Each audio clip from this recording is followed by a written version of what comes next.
What better way to show your Port pride than the Keyport Football Alumni Association? And the Keensburg Alumni Association presenting the Keyport Red Raiders versus the Kingsburg Titans Alumni Football Game 2018. Ooh, when? And where?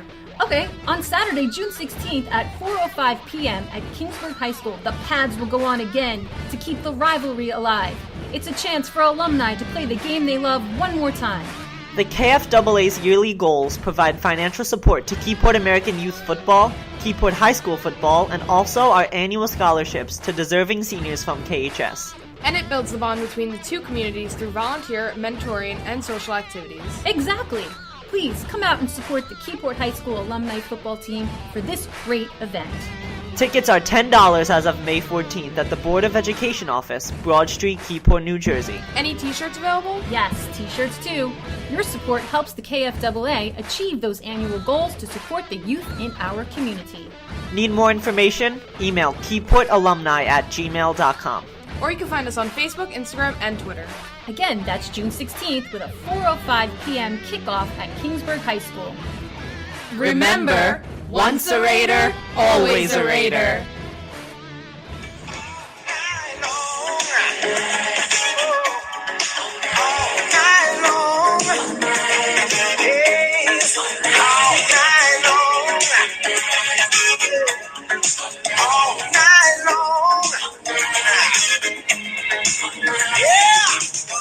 It's the All Night Long Wrestling Podcast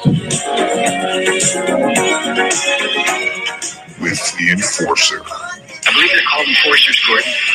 I sell women's shoes. And the Stallion. Stallion, baby! I am not what you would call a handsome man. I'll kick you in the nuts and you'll smile at me and like it. Oh, nice! Wow.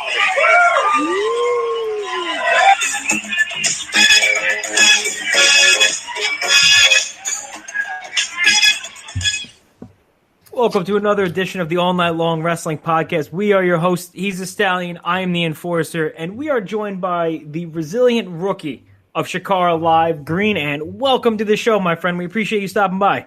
Oh, thanks for having me on.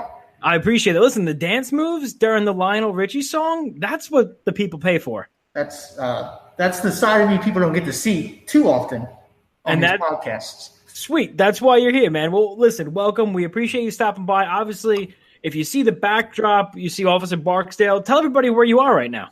I'm at the Wrestle Factory, right in the middle of commentation station. This is where we do all our commentary for our Wrestle Factory shows. That's so cool. So this is like a legit behind the scenes, little view here. I know you said you got students coming in and out. So before we get into anything, talk to me about the Wrestle Factory. What that atmosphere is like, how often you're training down there. Tell me what's going on over there. Well, the Wrestle Factory now has classes 7 days a week. We moved in two or 3 years ago, and we've just been adding classes ever since. I personally train 2, 3, sometimes 4 days a week. In front of big matches like I have this weekend, I might be in here 4 or 5 times a week, just getting ready, getting my body used to what might be a beating. Who knows? That for sure. And when did you start training? Take us back to the very origins of the Green Ant. The very origins, all the way back when this young ant was even smaller than what he is now. Around 2015. 2016 was when I started getting my first chance to get in the ring. I rolled around a bit, was on the tiered side of our courses here, and that's a bite-sized chunk where you can get 7 weeks for 2 hours a week, and it's very definitive on like that's your training time. And I was like, let's give it a shot. Let's see if this Green Ant's got what it takes to roll around more. And first time in the ring, the itch bit me. I knew I'd have to follow in the rest of the Anthill's footsteps and work my way all the way through. I mean, there's a storied history of the colony. So donning the Green Ant, that's not an easy task. And Chikara, for people that haven't, we've actually had a lot of people from Chikara on recently, and I think it's been awesome. And everybody's been so cool. But Chikara, I don't want to say it's a niche, promotion, but once you watch Chikara, like, I don't care who you are, you could be the most hardcore fan, you could be a WWE guy, you just get sucked in. Like, the storyline is so fun and it's so different than anything else really anybody is doing. Tell us really what differentiates Chikara from everything else out there. Well, as our founder, Mike Quackenbush, likes to say, like Baskin Robbins, there's a whole bunch of different flavors of ice cream, and we're our own brand of ice cream.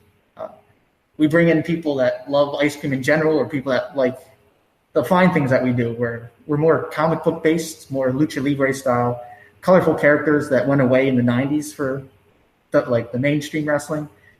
We took what they dropped and we've come back with guys that'll wear bright green outfits and be right in your face in wrestling. So, like, the Max Moon character of 1991 and 1992 would literally fit in Chikara right now. As you talk about Max Moon, No way. he sits Dude, and presides over us.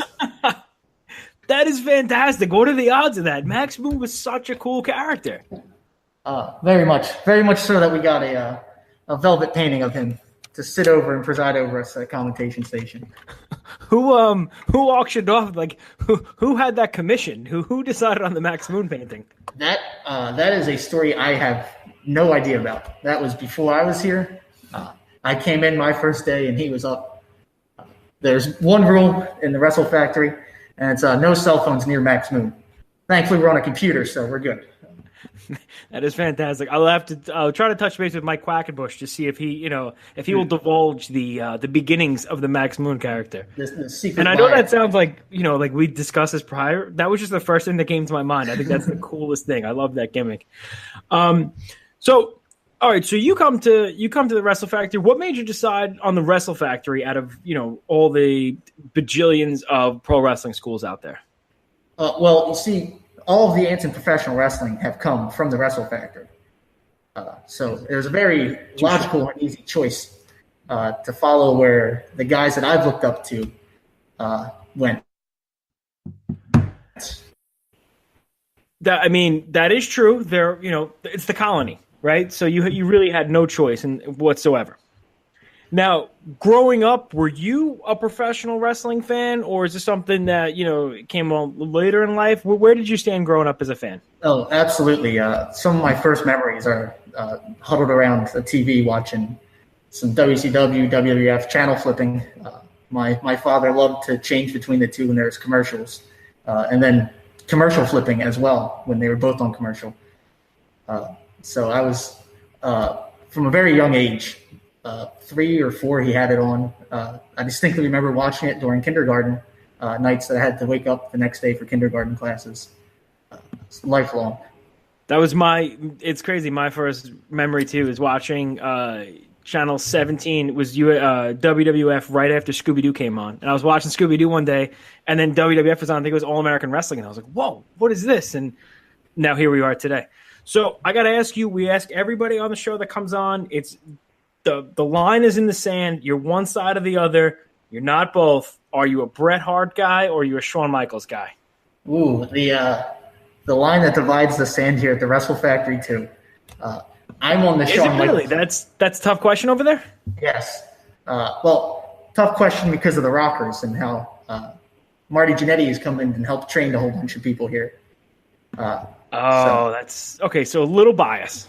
Yeah, there's a little bias on the one side, but with my experience watching, I'm on the Shawn Michaels side through and through. All right, so Joe, how many is this now? What am I down, like 14-1? Yeah, thereabouts. I think we've had one. I think Solo Darling was the sole Bret Hart supporter so far from the show. So I got to tell you, Green Ant, you're among company of the likes of Keith Lee, Shane Taylor, Kimber Lee, Ethan Page, literally everybody but me and Solo Darling are on Team Bret Hart. So, that's not to say I don't appreciate the Bret Hart style of wrestling, but no one else hits a flying forearm and does a kip up that'll make the crowd go crazy. All right, Joe, notch another one. Oh, unbelievable. All right, moving on now. We can't talk about it. So growing up, you were obviously watching both. Were you more of a WCW person or more of a WWF person? I remember leaning towards WWF in what I knew. I've always been pretty much a wrestling person. If it's good, I like it. If it's bad, I like it, but not as much. I was going to say you like it even more. Okay. Liking it even more came as I got older and realized sometimes the bad wrestling is even more useful to learn from than the good wrestling. And listen, in the mid '90s, there was plenty of that going around. After, when did you kind of branch out and see there's more out there besides the WWE and the WCW? In the oddest way, I used to ravage through the wrestling figures forum from Ringside Collectibles, like their offshoot website. And they used to do custom figure matches where it's just a whole bunch of pictures that got put up. And randomly, someone put up had a Delirious figure that they made, and I enjoyed the character that they portrayed in these picture-alongs. So I YouTubed Delirious, and he started my branch out into independent world.